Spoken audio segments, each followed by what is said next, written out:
I'm your host, Reena Friedman Watts, and this is the Better Call Daddy Show. Hey, this is Big Daddy, Wayne Friedman. That's my grandpa. Grandpa, you ready for more daddy drama? My dad is my number one hero and number one fan. And I'm a pretty cool dude. All right, season 4, baby. Here we go. More stories you're not going to believe. And maybe you will after you listen. 5 stars. 5.5 stars, 2 thumbs up. You are a pretty cool dude. I love you, Mommy. Don't stand on the table and damn the public. You'll get some words of wisdom to live by. Here we go again. Better call Daddy. You know what your problem is? You like me. Yeah, I do. Each week, I interview a guest, share the stories with my dad, and then he weighs in at the end of every episode with his wisdom and wit. Hey, Grandpa. Everyone from influential players to inspirational fathers, and of course, controversial people. Grandpa, my mommy's calling. Creating that legacy one call at a time. And welcome to the Better Call Daddy Show. Stay tuned. Where's the music? Better call Daddy cause he knows you best. Better call Daddy cause he's bringing the test. He sees possibilities. Such possibilities. Better call Daddy, he'll be by your side. Better call Daddy, you're the apple of his eye. He sees all that you can be. All that you can be. 2024, I'm bringing 2 more daddies to the Better Call Daddy Show. Erik and Greg of the Daddies Podcast. We're bringing brotherhood to fatherhood. We're exchanging podcast tips, talking about life, and keeping it real. Daddies, welcome to Better Call Daddy. I want to know all about Erik and Greg and what is it like to grow up in Delaware? Born and raised here. For me, it's really all I know. Delaware is so small. We have 3 counties and that's it. And you can get from the most southern point to the most northern point in 2 hours? If you know a guy, you could I could do it in 1. I don't know if you've ever been to Delaware. It's usually a drive-through state for a lot of people. We have a stint of 95 that runs through Delaware. So people, maybe they say, "Oh, I've been to that rest stop." And that's pretty much it. That's all they know about the place or the rest stops? Kinda, yeah. Delaware is okay. We have tax-free shopping. A lot of people will come from New York. They'll come from Philly, DC, because we're touching really all of them. But and they'll go, and our Apple store is one of the busiest Apple stores, I want to say, on the East Coast, because it's tax-free. So people come, they get to, we talked about this actually a few episodes ago, and people will line up, they'll come from New York, and they'll spend thousands of dollars and then bring those devices back with them because you're not paying sales tax. So for me, when I leave the state, it's really foreign when if I see $59.99, I'm used to paying $59.99. When you're like, it's actually $67.98, throws me off. I don't know how you live. Delaware is also one of those places, if from us being from here, people either love it and never leave, or they desperately want to get out. So you guys love it? Oh yeah, I love it. I do too. And don't hesitate, Greg. You'd love it. You're not going anywhere. So when I was in college, it was always, I'm gonna graduate and we're gonna move and we're gonna explore. But then there's a lot of good here. Delaware does have a very high cancer rate because there are a lot of, there's a refinery that kind of just, there's DuPont is here. So I reckon we get the forever chemicals. But at the end of the day, there are a lot of career opportunities. And even if you want to go somewhere else, you can hop a train and be in Philly in 40 minutes. So there are options, but I don't see myself moving anytime soon. Erik, I don't know about you. I can't afford to move. Yeah. I'm locked in at that affordable interest rate. Yeah, and I think too, for us, we've found our, I want to say, careers, and then we started this podcast. So it would be silly, I think, for us to look elsewhere, at least now. My last favorite thing about Delaware is anytime you're on the internet and you see something about Delaware, any Delawarean will light up. And it's the biggest deal. Every single one of the Delawareans that goes in sees it and goes, Delaware, I know exactly where that is. Or it's usually like man murdered in Wilmington, or there's a traffic accident or something. But you know what? I don't care. The news mentioned Delaware.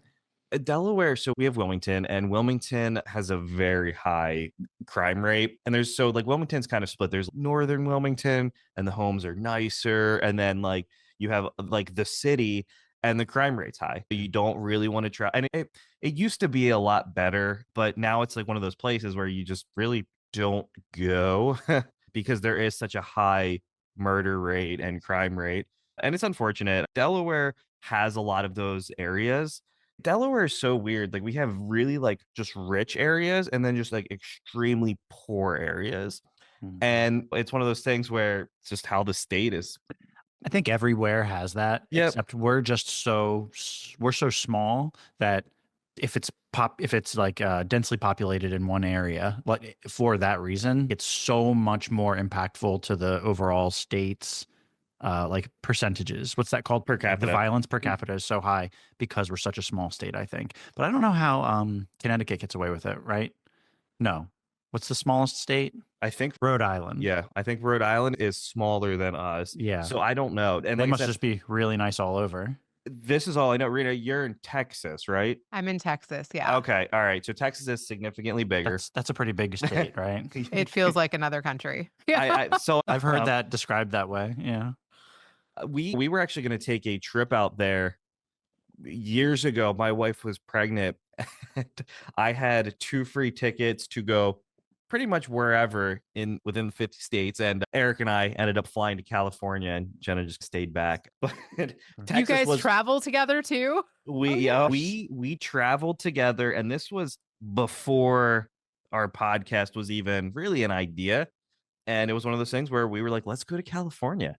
And we did it. And it was an experience. It was an experience. Tell me about Cali. California has this guy booked. We went for, I don't know, I forget exactly what it was. It was 5 years ago now.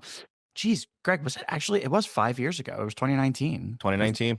Right. COVID was like pre-pandemic. Pre-pandemic. COVID was like just about to happen. Yeah. And so say we went for 4 nights. He booked 3 hotel nights, and there was something weird where the flight got in at the very end of the day, but the time change made it so that he thought that he booked the hotel room for that night, but we were technically homeless for. We were homeless for a night in. I'll call it 20 minutes. Oh my God, we were in the hood too. So we stayed. I was going to say, did you go to Venice Beach?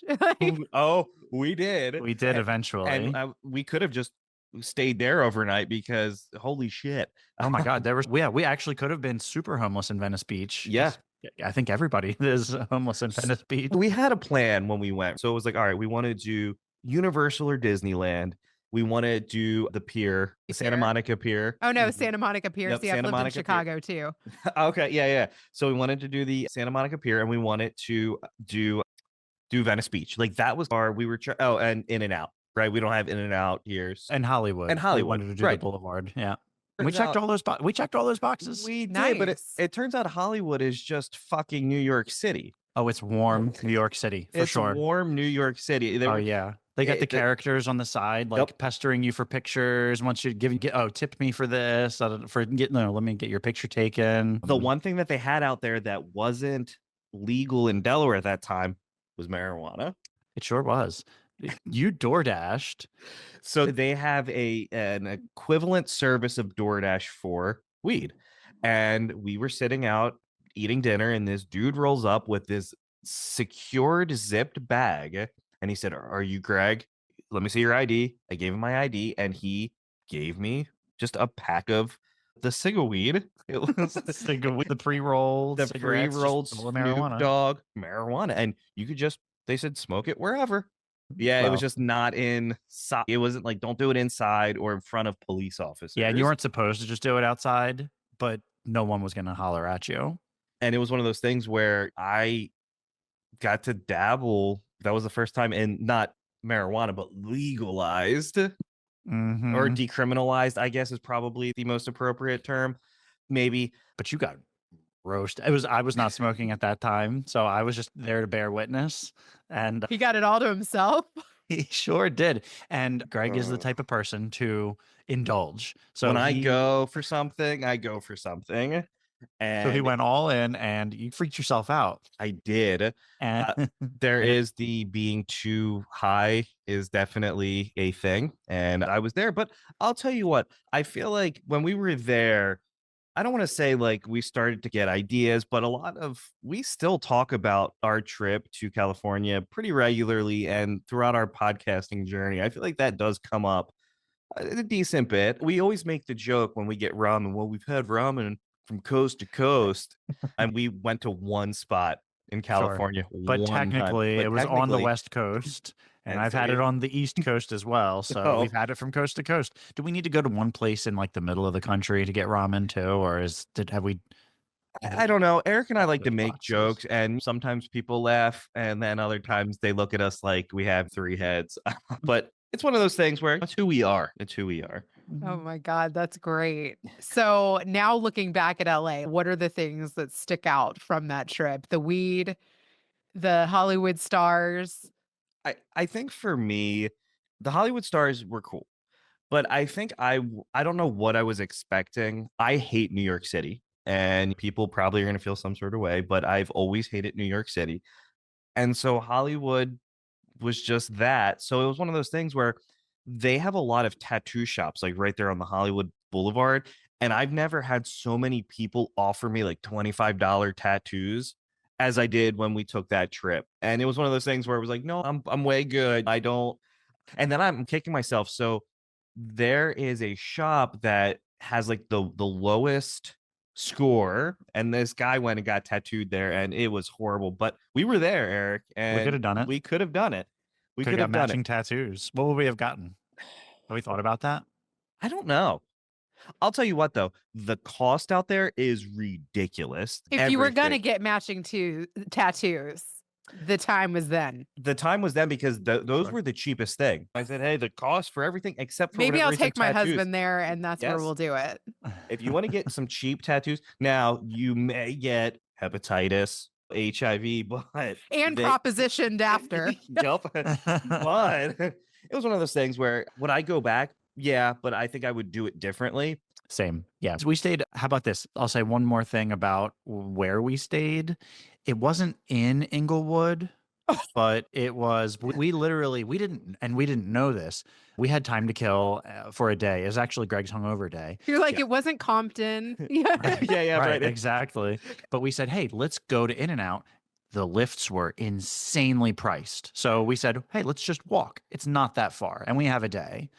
So we walked through and we were like, this it's probably faster than traffic. Yeah. Sure. It really wasn't bad.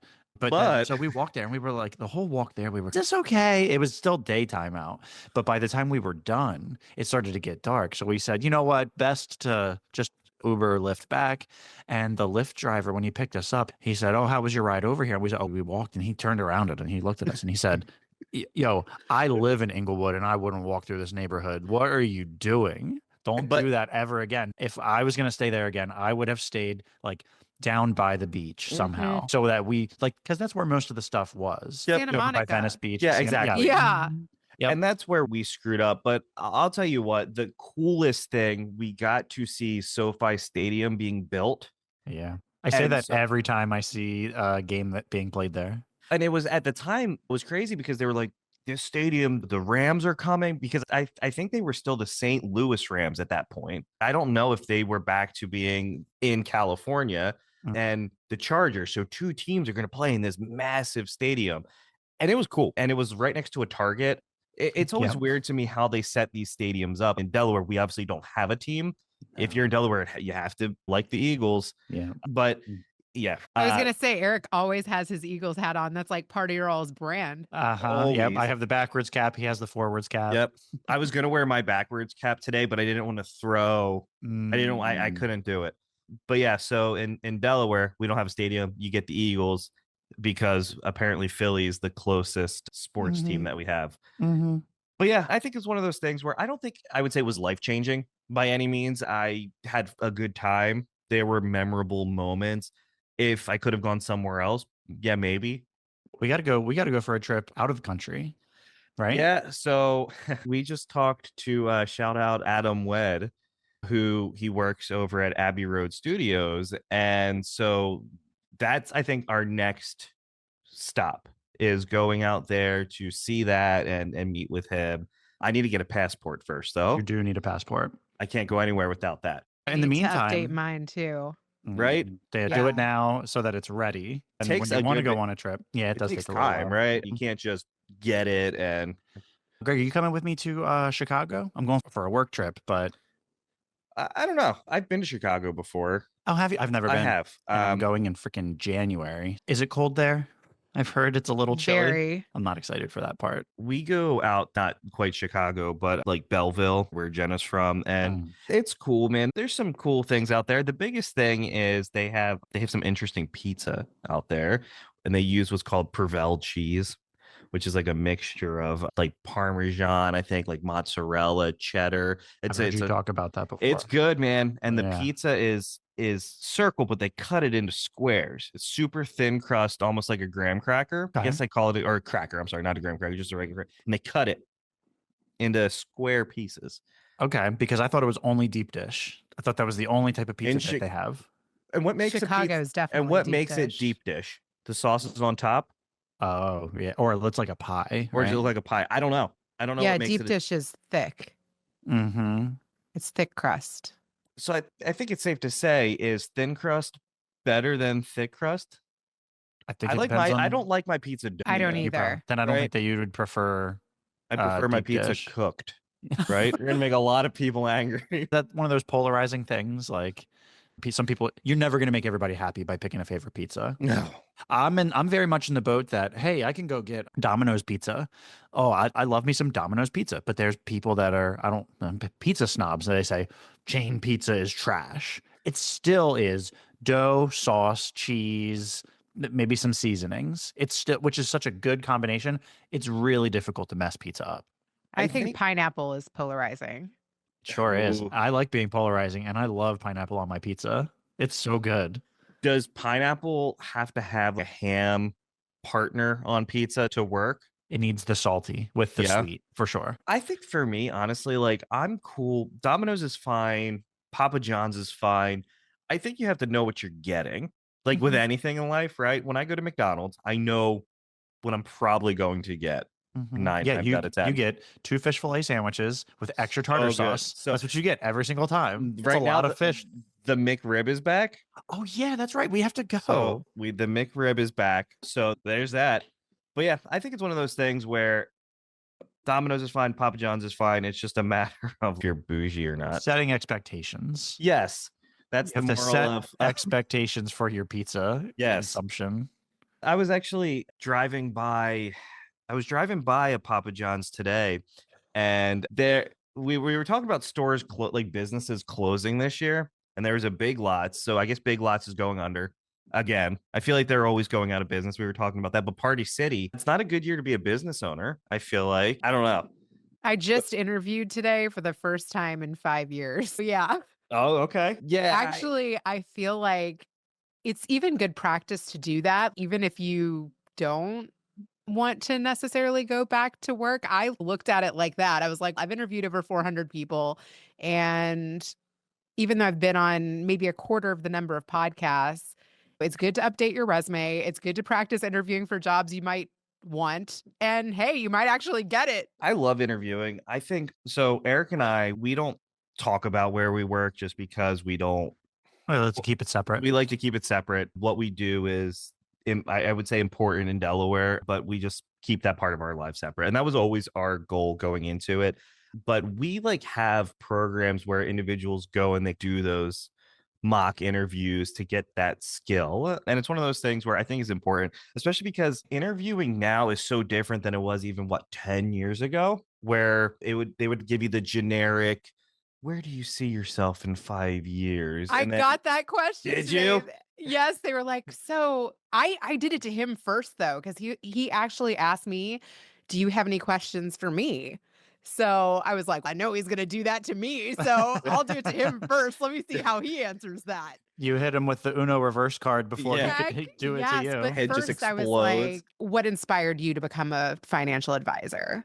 because I wanted to know how he got into that field, which was great because after he told me about himself, I feel like he became more comfortable even in talking to me. So it was so nice for me to actually get to ask him a question before I had to ramble on about myself. I was like, let's see what his path was and how I can find some common ground to the path that he's led. And I feel like too, if you're going to go and work for somebody or with somebody, I want to make sure like we're on the same page. I always ask my go-to, do you have any other questions? I always ask, what keeps you up at night? Oh, that's a What, good one. if you bring me in, what can I do to help alleviate a problem that you have? And they always give me whatever, but that is my question. That's my go-to. If I don't have that, I have nothing. What keeps you up at night, Greg? See, it's a tough one. The Jacksonville Jaguars. Yeah, the Jags. I try to be very low stress in my life. I'll tell you that the most stressful part of my life now is the podcast. I think, to be 100% transparent, is this. We work 40 to 50 hours a week, and then I spend probably another 6 hours a day doing podcast stuff. And so I think that is my biggest thing. And Erik can really attest to that. I have to really lean on him for a lot of that shit, because if not, I'll go fucking crazy. That's totally your personality, though. Yeah. I think, like we said, when you have a thing, you go all in. I like to do something, and I feel like I've gotten better at, like, when we first started. Let's take a step back to how Daddies the Podcast started, right? Yes. So what, 5 years ago, 6 years ago, Sure. I was on Facebook, as we all do, and someone posted a GoFundMe. They were looking for a supercomputer that they wanted the public to fund. She was this very attractive individual, and I think she ended up getting $2,000. And I was like, whoa, that's crazy. Hey, Erik, let's see if people will fund us to go eat fast food on camera. Mm-hmm. Dumb idea, but let's make it transparent that we're both working. People don't feel like it's some sort of weird money grab. We weren't in it for that. So we started going live on Facebook, and we were just eating a ton of fast food. And we did that for what, 2-3 months, and It was. people were throwing money at us. We were I couldn't getting believe it. our meals were funded that entire journey. Like, boom, here's $50. Oh, here's $10. Here's $12. And we would go and eat sometimes multiple meals and stream them like in one day, like massive meals, almost like mukbangs were a thing. Yeah. But I don't think they're as popular as they are now. And we were doing it right there in the car. And the problem is, though, you eat enough fast food, you almost die. Yeah. What's that? The man versus food guy. He had to take a step back from doing those. What eating was the guy who competitions. ate McDonald's for a year? He did die. Oh, Morgan Spurlock. Morgan Spurlock. He did die. He died. Yeah. He was like in that? his 50s. He was young. He Oh was young. my. Yeah. And Super Size Me. That's the Super name. Yeah, Size Me. thank you. Okay. Yes. Because I think when the movie came out, supersizing was still a thing, right? You could yeah, remember that was getting the those thing. fries supersized. His thing was, if they asked him if he wanted to supersize it, he had to do it. say yes, Yep. and he had to eat it all. But honestly, for us, Erik put on what, like 40, 45 pounds. Yeah. I would too. It was brutal. I ended up sick. I ended up in the hospital. Oh my God, no. And so then we were like, all right, maybe let's not do this anymore. And then we stepped away from the spotlight for 5 years. But people would still ask. But people They would still say, ask. "Oh, you got to go live again and order your food." It was not hundreds of people or anything like that, Sure. but people that we know loved it. And so and then the answer was, we knew that we didn't want to do that anymore because we didn't want to be like fat again. We didn't want to have that unhealthy lifestyle fixed into whatever we were doing. And somebody mentioned, You're like, sponsor my CrossFit. go live and work out for you. Yeah. But we were like, what if we could do something? And Erik and I have very, I want to say, dark and bizarre senses of humor. And we're just we're just who we are, right? But people are always like, why don't you start a podcast? Like I feel like that's start a podcast. But we were like, all right, fuck it. Let's actually do it. Let's figure out how to do it. So we spent, I guess it was around this time last year, we spent a week just going through YouTube, figuring out what we needed, figuring out how the recording was going to look, how to record into a computer. I had this old shitty Mac at the time that I got in grad school, And so it was slow, but we're like, let's figure out what we need to do. So we figured out how to do that. We were audio only when we first started. And for anyone listening, if you go back and listen to our very first 5-6 episodes, it's brutal. I apologize in advance. We went through this phase where every episode was one topic. And we didn't we do snack reviews? The thing is, though, when you don't have video, because we weren't doing video at that time, we were just like, oh yeah, we're eating this sour candy. Oh, it has notes of sour. And we did that for a good fucking 2 months. We're like, why isn't no one's like really listening? We're not really getting any engagement. And they were like, all right, let's take a step back. This is stupid in a way. And let's add the video element and let's just start talking about things that we like, right? Let's be true to who we are versus this week we're talking about soap. Let's work on us. So we did that. And then we were like, fuck it. Let's reach out to people and see if we can get some guests that also want to talk about life. And our biggest thing was always, and it still is, you have Erik and he's a famous musician, but there's someone behind that musician. Who is Erik on the outside, right? What is your why? Who are you? And so I feel like that really worked out. And then we got a lot of no responses when we reached out to people and a lot of not interested, which is fine, perfectly fine, whatever. But then we started to get yeses. And I think that was really inspiring because then it was like, hey, some people are reading these messages and they actually want to come on. And I think the first big person that we got was Willie. Yes. Tell that story. My dad's going to love that. So we had a local comedian on who's Erik's buddy, and he was like, whatever happened to William Hung? You should have him on. So while we were interviewing, I was sending William Hung a message on Instagram, and I think within an hour he said, okay, here's my email, let's make it happen. And I texted Our jaws hit the floor. And then so he said yes, he came on, and William Hung has a really interesting story. I encourage everyone to go back. It's a very short episode. It's one of our shorter ones, but his story is fascinating. Even if you take out the whole American Idol thing, he works for the sheriff's department in like the accounting sector. Yes. So that was our first yes. And then ironically enough, like he said yes. And then musicians that we used to listen to started saying yes. And then we got Cartoon Connect, Brandon Reed said yes. And then we're like, oh shit. Then we got Jarrett from Bowling for Soup. So we started to get these people to say, yeah, sure. And then we were able to like work on the first interviews are always real fucking bad. You don't know how to talk. It's just challenging, but then we were able to use that, and I want to say get better at honing our craft. It's all about practice. Yep. And those reps in, because we've also had really bad interviews. Sure. And so we've had to tweak how when people approach us to come on the show, we had to tweak how that looked to make sure that we were keeping I don't want to say safe, but we were saying yes to everybody. Everyone was like, hey, can I come on? And we were telling them yes. And we had this conversation with Jared from Bowling for Soup, the importance of just saying no to people. It's okay to say no. Mm-hmm.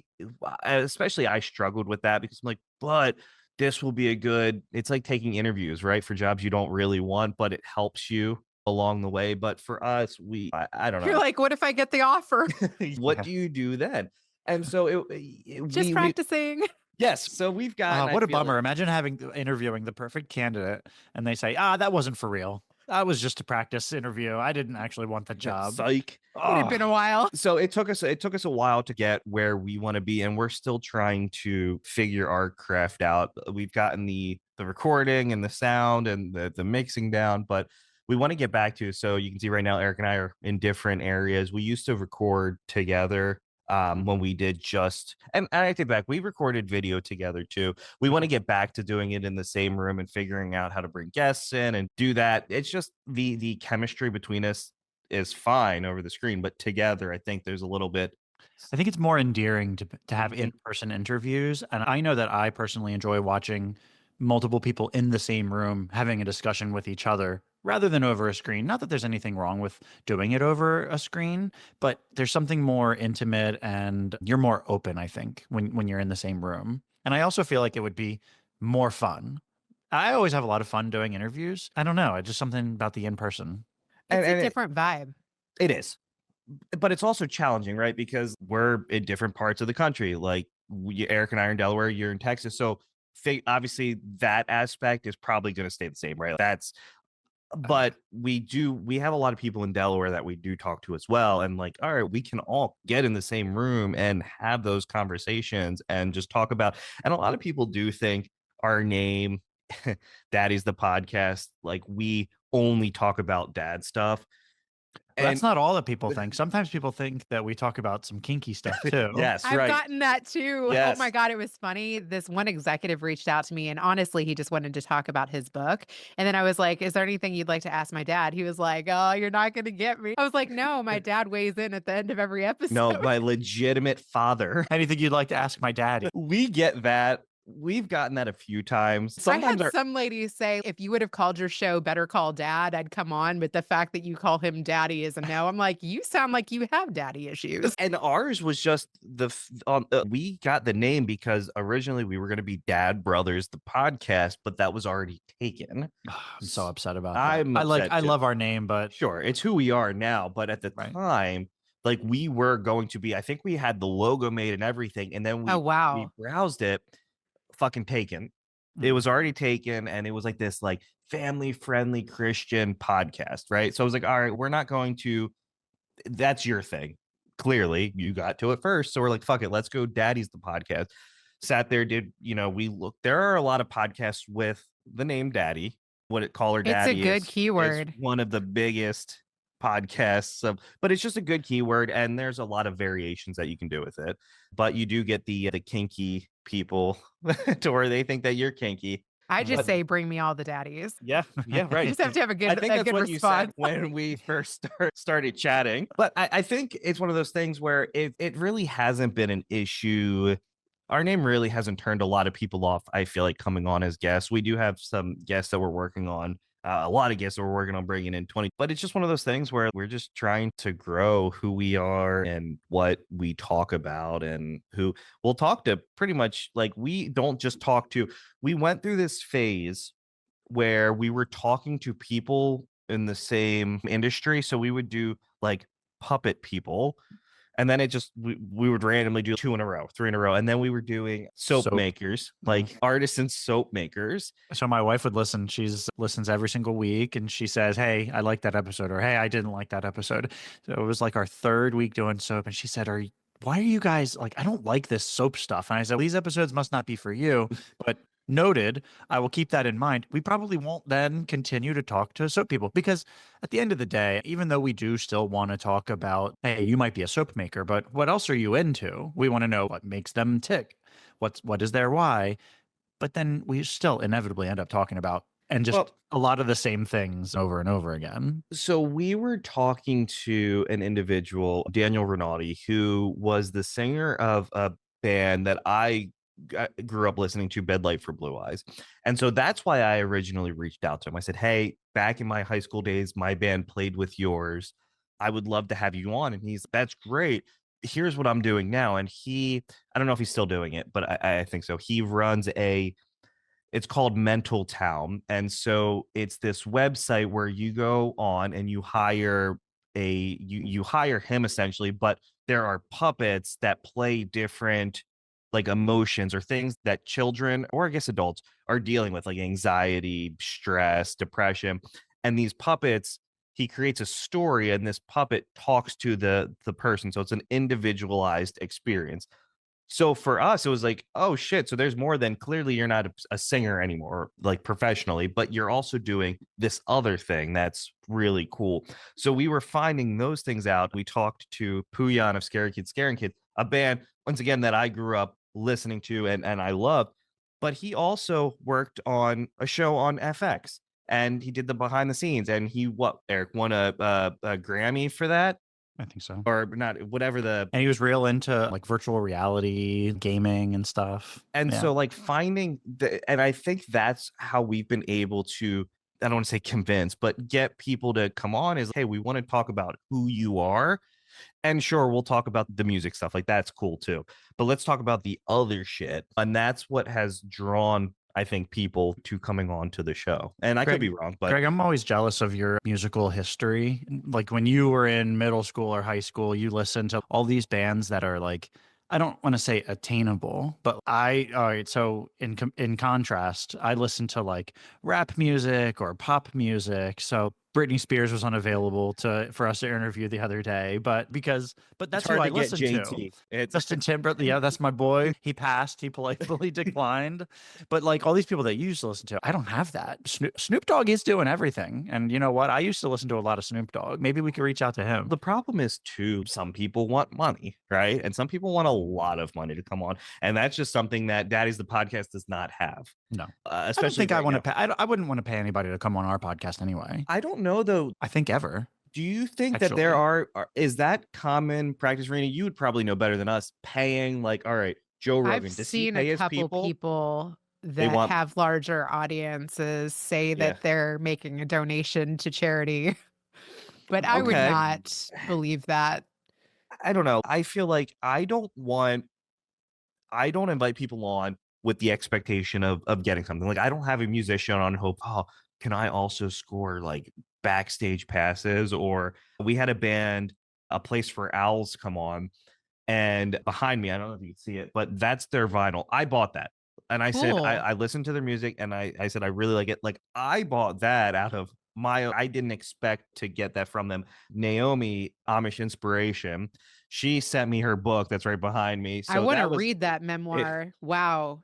She has an incredible story. Yes. Now that's much kinkier than our podcast that book is spicy. From Amish to stripper. Wow. Oh, yeah. I got the from sign. Very buttoned up to very buttoned down. Oh, yeah. She signed it for me and everything. But she didn't have to do that, nor did I ask her. She just said, what's your address? I'm going to send it. And her conversation was incredible. She had such an incredible story. I loved your questions to her too. You were like, were there expectations to do any of those things? And it's so fascinating. And for a while, I was getting a lot of ex-Amish individuals on my feed, and so I reached out to her first, and she responded and was like, yeah, absolutely, I'll come on, I'd love to talk. And she was in her I think her old like bedroom or old house that she lived in when she was Amish, and like shit like that's cool, right? Like, very cool. Erik and I will sometimes sit there, we'll be at lunch, and we're like, we're still growing, but look at what we've done in the last year, and like how cool talking to people that we a year ago would have never even dreamed about. And now, like, getting to know these individuals and become, I don't want to say chummy, but becoming friendly with them and having these daily conversations. I talk to Naomi pretty regularly through, by the way, anyone who talks to us on Instagram, you are talking to me. I don't do well with social media. I'm trash. So social media is my thing. So if you're ever messaging us, I'm very active. I feel like sometimes I'm glued too much to my phone, but I'm always the one that's talking to you. If you want to get a hold of Erik, how like talking to all of these guests and getting their whys and evolving through your podcast has changed your whys. Do you find yourself continuing to think about that? Because I think in order to keep going as a podcaster and to get better as a podcaster, you have to think about that. Yeah, for me, like when I go into any interview, I try to go in and research as much as possible, but I like to go in with the mindset, like the very empathetic to their story. But I don't act like I know like what that person's going through. I try to be empathetic. But if, say, my mom died and your mom died, right? Like, and I said, I know how you're feeling, but I don't, right? Like we both have been in similar situations possibly, but so I try to go into, I don't know if this is the same for Erik, but I just try to go in with just a open mind, and I just want to hear your story. I try not to interrupt the person talking. That's what I really like about Joe Rogan. Whenever I watch him, is just he lets the individual talk. I know sometimes when Erik and I get excited, we start talking over each other. I think we're allowed to talk over each other. And we talk over each other, but that's something that even I want to say in our earlier interviews we used to do that we got better at. So I think we I don't know, that's a tough one, honestly. I also we used to go in with scripted questions and we would send them to the person we were interviewing, and I feel like that also took away it. We have kind of base questions, especially if it's something that we are super unfamiliar with. For example, when we had on Lullaby the Fear podcast, Erik and I. That was a great episode. Yeah, thank you. Wow. I listened to the whole thing right before this. That was such a good one. I want to check her show out now. Yeah, like it was such a good episode. I love her show. I do love her show. And her situation is fascinating because the research that she puts into it is, and the fact that she does all of the recording on her phone. I know. I was fascinated with her process. Yeah. And it's fucked up because we always have people on and we'll talk about you, but like we were spending more time talking about like how the episodes are made. And like for us, Erik and I can turn out an episode. If we recorded an episode, I can have it mixed, and Irene, like I'll put a fuckload of time editing something, but I'll get it done within 24 hours. We can have an episode up and ready to go.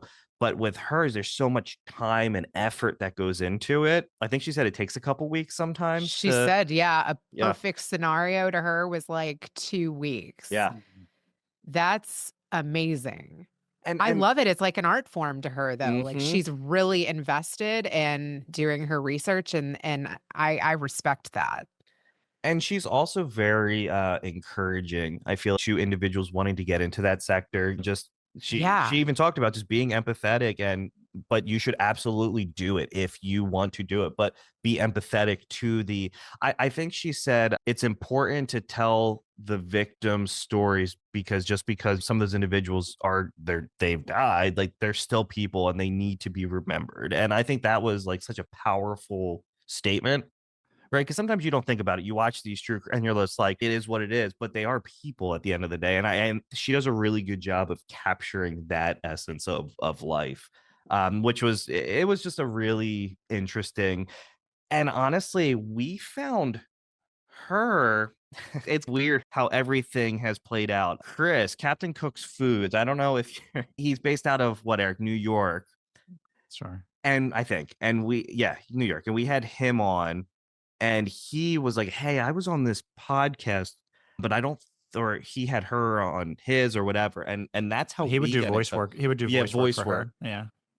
And that's how we got into it's crazy how one person leads. We might even be teasing future episodes with previous episodes. It's just always like a little nod towards the next one. Yeah. Right? And sometimes we don't even know. We've got a web, right? Yep. Or like a pin board where we have the yarn tied around and it's going over to this next person. And then this guest ties to this guest. But a perfect example is Jarrett. So we did a co-joint episode of the Rockstar Dad shows with Jarrett and Gary from Bowling for Soup.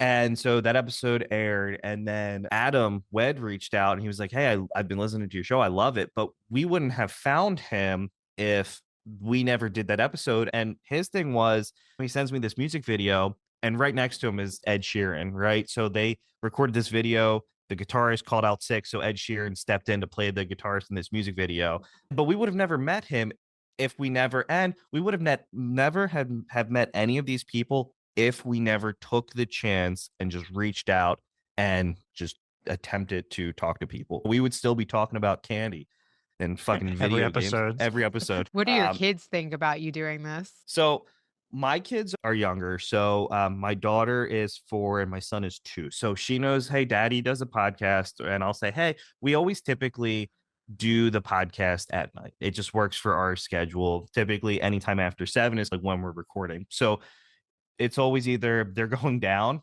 and like for bed and then I do it, or it's, hey, daddy has to record. Sometimes we have to do morning episodes. So please don't come in this room. When the door is shut, don't come in, because that's just more editing, honestly. But Erik's kids are older.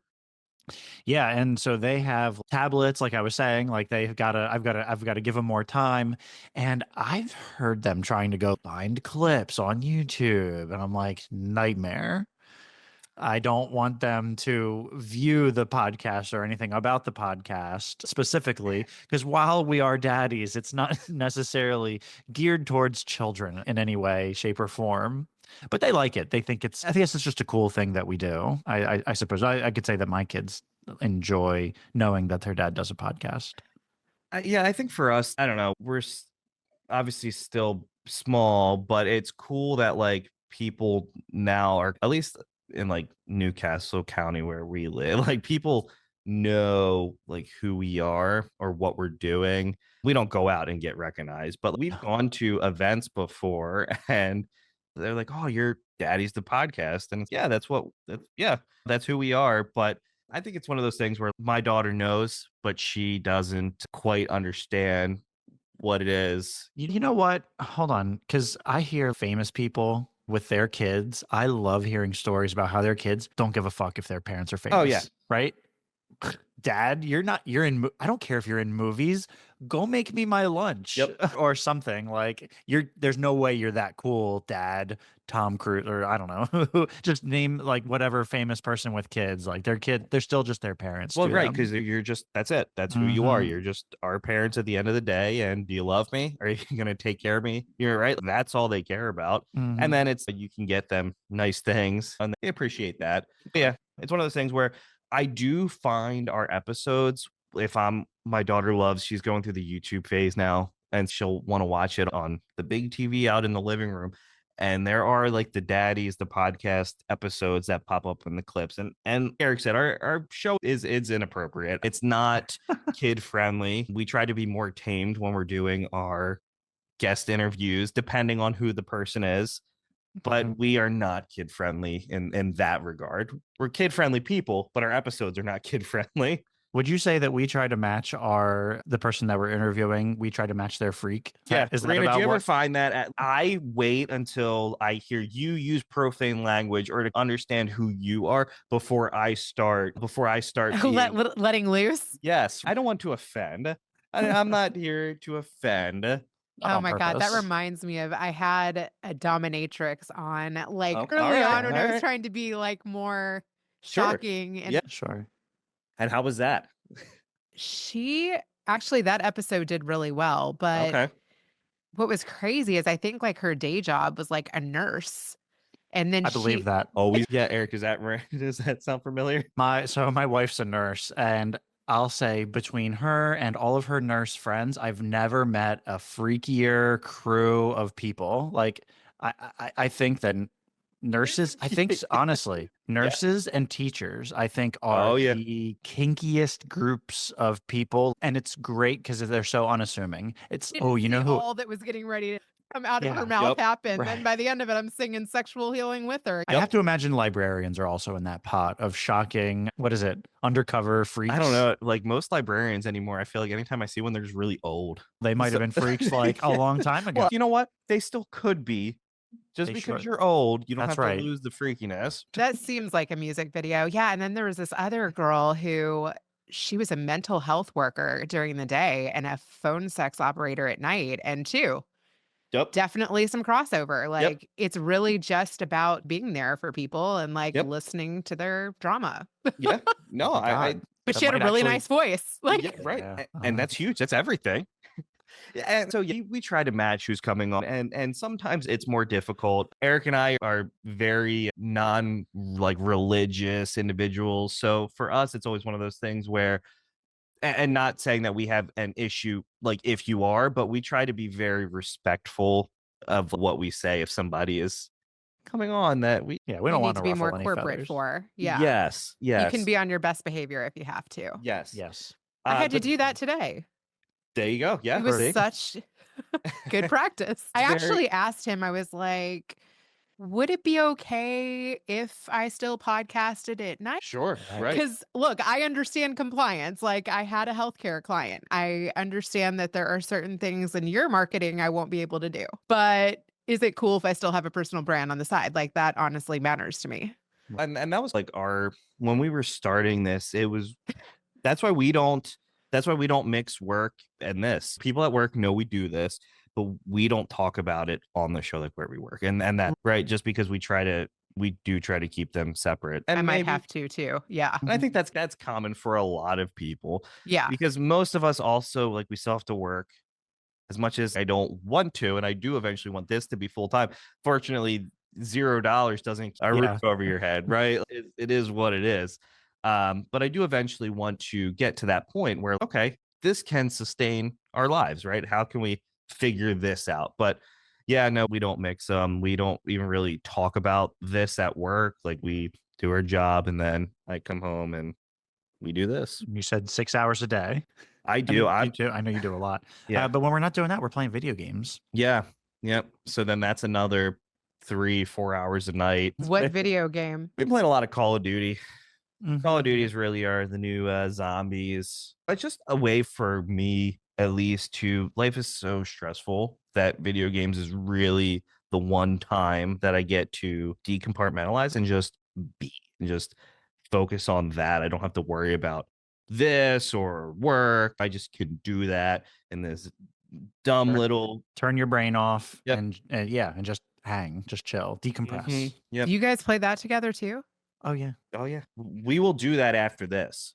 Oh yeah, for sure. Yeah, we got to play. Are we gonna play that new Marvel game? I think so. Marvel See that, like, Rivals? we're gonna play a game after this, and then we'll talk. But typically when we're gaming, we're talking about podcast stuff. A lot of times, like, we're like talking about new ideas or most of the time. Things come up. We won't even necessarily be talking about podcast stuff, but we might talk about things that we'll then talk about on the podcast.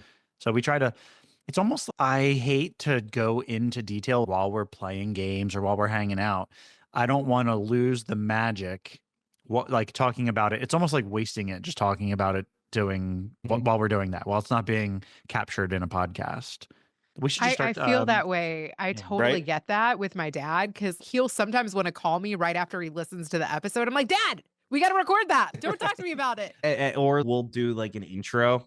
And we're like, fuck, we should have been recording that, because that would have been a really good recorded intro. So we try to keep all of the juicy stuff so it's legitimate and it's honest, because scripted stuff just doesn't. We were doing a scripted like promo, and it took Erik and I fucking hours, because we recorded it and we're like, this is perfect. And my wife came in and she was like, that was horrible. Yeah. That looked, you didn't look sincere. You looked robotic. Do it again. And then we were like, all right, let's just loosen up and have fun with it. And that's when I feel like we do our best work, when we're just loosey. Honestly, if you put a script in front of me or you ask me, I've had to do things like, all right, take 5 steps. Here's your mark. Not like an actual commercial or anything, and then say this. My brain turns off as soon as like a camera gets pointed to me and I'm expected to do this thing very specifically. I can't do it. Messed up on the intros too, where I have to do them 4 and 5 times. Greg knows. I'm like, this is embarrassing. We would record or we would script out our intros, and we would try to cater it to the topic. And then, so we did the scripted intros, and then the titles had to be 2 words, and each word had to start with the same letter. I don't know why we were doing this shit to ourselves. You're like alliteration? Yes, it was bad. And we would read these scripts, and then we went back and listened, and holy hell, it's super cringy. So we stopped doing that. And now we just introduce ourselves and just keep it simple. Oh my God. Will you guys do a intro of yourselves that we can use for a promo? Or are you going to get tripped up? I sure will. Yeah. So Erik always says, what is it? I don't remember how to do it. Oh, I feel like that's I absolutely cannot. There was a time where we took 2, because we were doing it pretty regularly. Yep. And then we recorded like 2 or 3 episodes in a row, all in the same week. So we took 2 or 3 weeks off of just recording, and we came back and he said, all right, do you want to do the intro? And I said, yeah, wait, what are words? What words do I put together to say this sentence? I don't know what I have to say at all. And so for us, we stopped doing it, and then we did the Rockstar Dad show. And when Jarrett did it, it sounded he has a radio. You can tell like he's the singer Bowling for Soup. Like he's got the voice, right? But I was like, we should start doing it again. So then we just went back to what was it? Welcome to Daddies the Podcast, I think was what we ended up landing on. And then we try to like not say the guest's full name, so that way they can introduce, because then I think it's redundant if we're like, hey, we're having Erik on. Hey, Erik, tell us about Erik. Hi, I'm Erik. People already know that, right? Yeah. So we're trying to, but the older episodes, growth. It's all about growth. Yes. And where we've come from and now where we've landed. And we're not done because we're still gonna change stuff around. I'm sure. I guarantee you how Daddies the Podcast looks now will not be how it will look different at the end of 2025. And that's okay, right? I feel like that's solid. I love it. Is there any questions you guys have for my dad? Yes, actually, I do. So I thought about it, and I actually thought about it before we even went into the episode. So what steps can podcasters take to ensure that they don't fall into complacency, and how can they consistently challenge themselves to keep their content fresh and engaging for their audience? Wow. I came prepared. Yeah, that is a great question.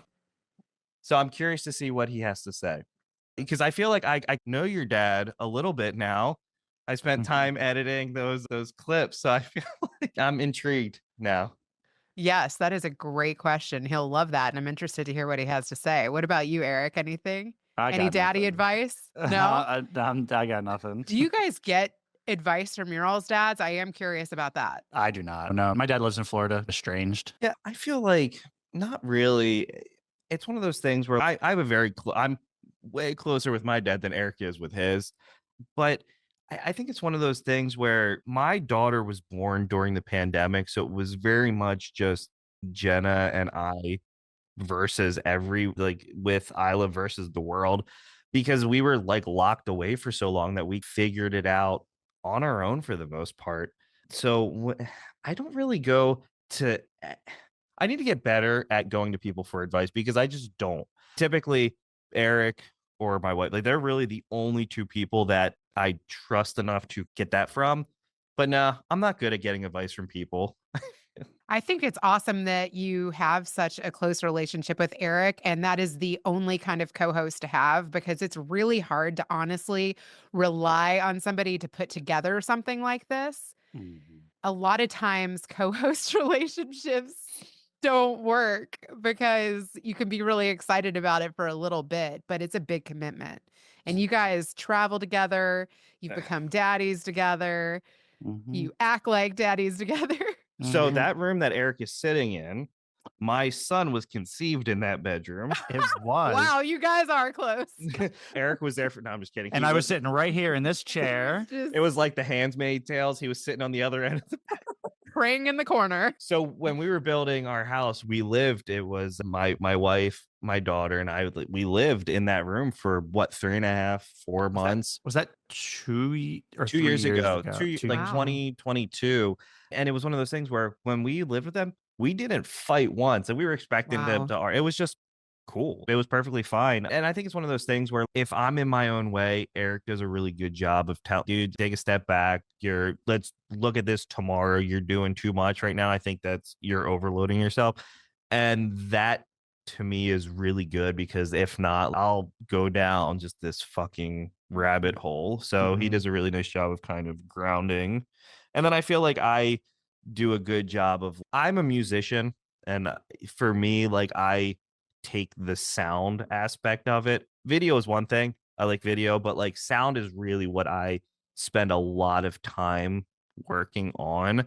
And I like everything to fall into place the right way.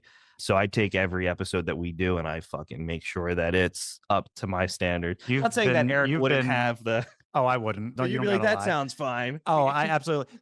Greg will he'll say, all right, now listen to this one. Okay. And now listen to this one. And honestly, to me, same thing. It doesn't sound that different to me. I can't put my finger on what the difference is. I would absolutely put out a subpar product if it was. I'm like Greg. I'm like, can you add a frame? I can tell the difference. Yeah. Yeah. Greg's very much a perfectionist. I am very much I don't know what you would call a realist. I'm just real with it. Do I want to put in this many more hours into improving it by 4%, 5%, whatever? I don't know. You try to put a metric to it. My answer is usually no, that juice ain't worth that squeeze, where Greg is very much so, perfectionist. So I will always put in my input, and he'll push back sometimes and say, it's got to be good. It's got to be like this. And I'll say, all right, I believe you. But and honestly, I just feel bad, Greg, because I can't really help you with that.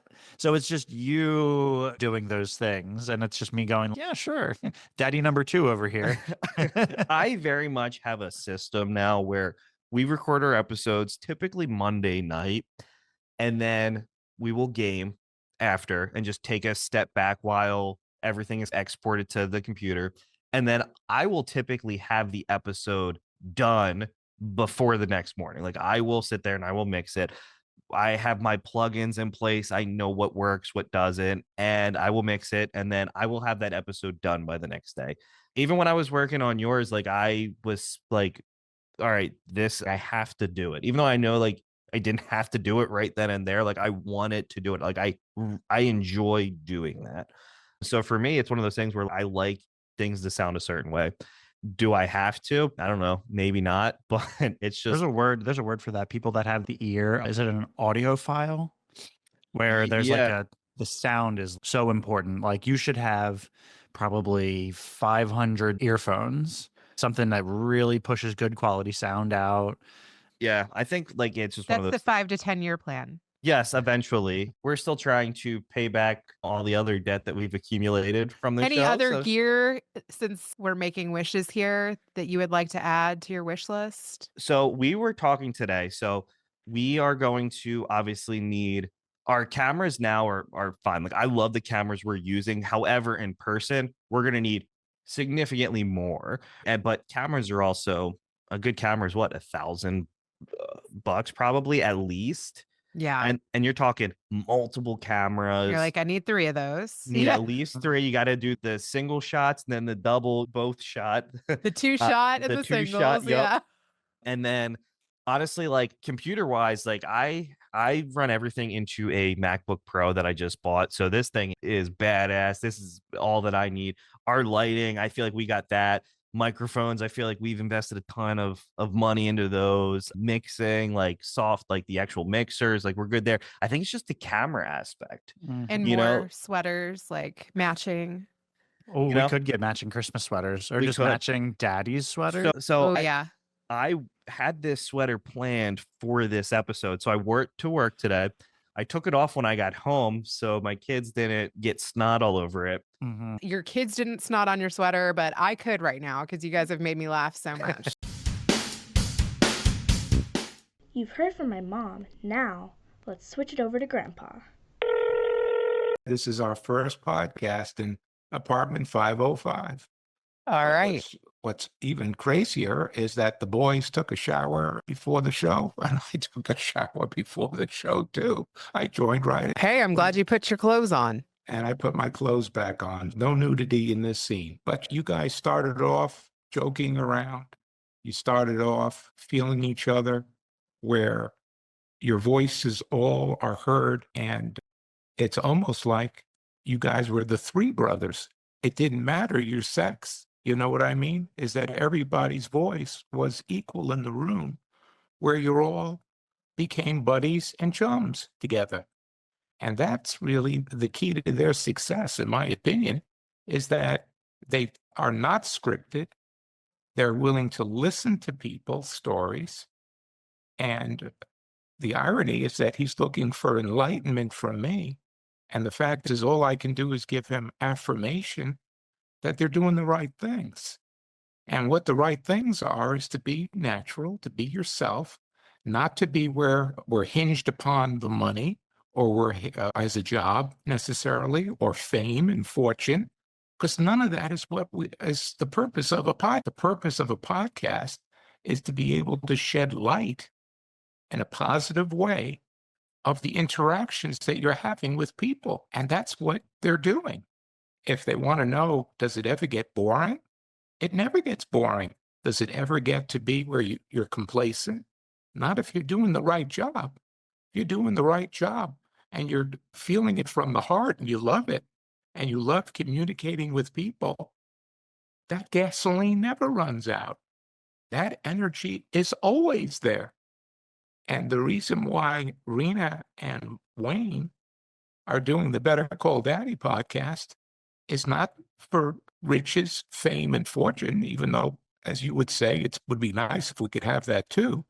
But we do it because we're trying to also communicate people's stories where we have a unabridged communication that's not dot plotted, where people can be part of our show, be part of your show as well, where they can be heard and be able to express themselves in a manner where we can understand each other a little bit better.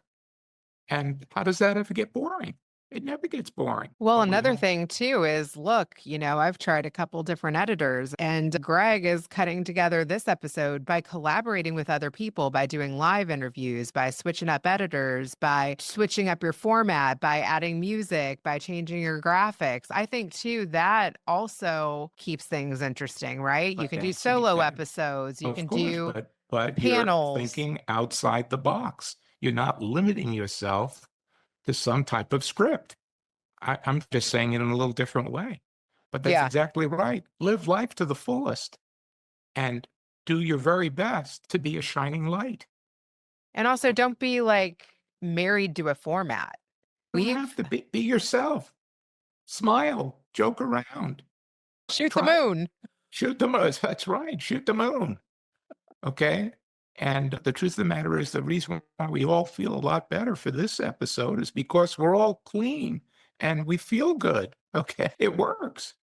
Okay. Because when you're not feeling good, you're not going to perform at your best, whether it's at a job or whether it's on any activity, and not take yourself too seriously. Okay. It's not the end of the world either way. The Have you world will ever been to the Delaware? world's going to keep spinning whether we're here or not. Have you ever been to Delaware? I've been to Delaware, but mostly what these guys say. I just drive through it to get to Philly, to New York, or to Washington. But the truth of the matter is, we have a very large customer in Delaware, where we do a lot of business now in Delaware. And it's very possible to be on my radar to actually do a trip to Delaware where it's for Delaware. So you have to keep an open mind about everything, because you never know where your next horizon is going to be, and it could land you anywhere. It could And land that's- you on the Daddies show. And it could land you on the Daddy show. But I love the camaraderie ship. It still reminds me of the story of Bruce Burrill and Jeff Madden and Kerry Lunn, that even after they all quit at the same time, they all came to the factory around the same time. The funny part is that these guys all triple dated together. They went to school together. They played football together. They all were spinners together. They were all truck drivers together. And before they got their profit sharing, every time right around Christmas to New Year's, they would call me for 5 years in a row before they got their profit sharing, where we all partied on the phone and talked about what they were doing and how the shop was doing. But I know why they want to know how the shop was doing, to see if they could get paid early. But the fact is that they were inseparable. They grew up together, and they did everything together. And loyalty, as my dad, was a big thing. So having camaraderie ship, having buddies, that's a wonderful element to have as part of your life. Not everybody has that. And when you have, it's almost like they're brothers, even though they're not brothers. Okay. They wanted that in their title. Yeah. And the truth of the matter is that I've worked hands-on with the people in my shop where we call each other buddy and brother all the time. And none of us are related, but we have that loyalty and that connection where we've got each other's back. And my dad got it when he was in the service. That's a very important element of shining light as well, is showing that you're really dedicated to what you do. Being dedicated, having a love for it, and being sincere about it, I think all that plays a part in it. But more importantly, it's not about you. It's about the show's guests and trying to hopefully shed some light and giving them an opportunity to let their voices get out. And the more that you let their voices get out, the more successful you are. Thanks for listening. Now I think I'm going to go call my dad. I'll say goodbye and see you the next time. Thanks for listening to the Better Call Daddy Show. Join us weekly for new episodes and more daddy wisdom. Better Call Daddy is good advice always. And love you, Grandpa, and love you, Mommy. That's so cute. Don't forget to like, subscribe, and share. You can also find special episodes on my YouTube channel, and you can listen on Apple Podcasts, On Good Pods, Spotify, Amazon Music, Alexa, or your preferred podcatcher. That's a wrap for now.